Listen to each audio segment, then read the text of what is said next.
దైవభూమి కేరళ ఇప్పుడు కన్నీటి సంద్రమైంది. వానలు వదలడం లేదు, వరదలు విడిచిపెట్టడం లేదు.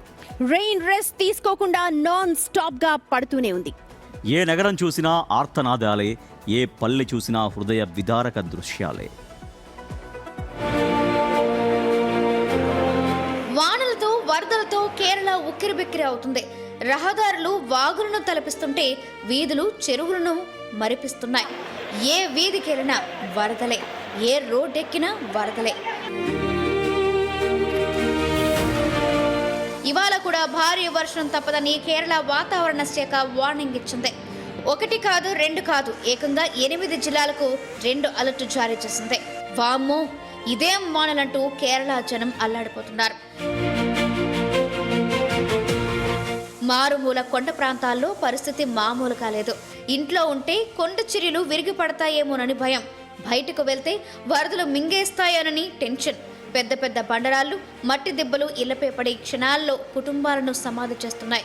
ఇవాళ ఒక్కరోజే కొండ చర్యలు విరిగిపడి 3 చనిపోయారు. కుడియత్తూరులో శిథిలాల కింద కొందరు చిక్కుకొని ఉన్నారనే వార్త ప్రతి ఒక్కరిని గుండెల్ని పిండేస్తుంది. తోడుపులలో ఇళ్లన్నీ సర్వనాశనమయ్యాయి.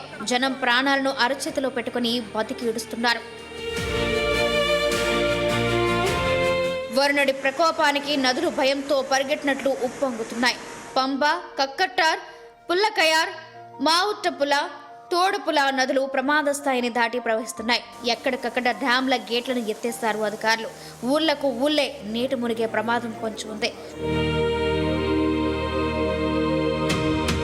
ఈ విపత్కర పరిస్థితుల్లో ప్రభుత్వము, ఎన్డీఆర్ఎఫ్ బృందాలు ప్రాణాలను సైతం లెక్క చేయకుండా రక్షణ చర్యలు చేస్తున్నాయి.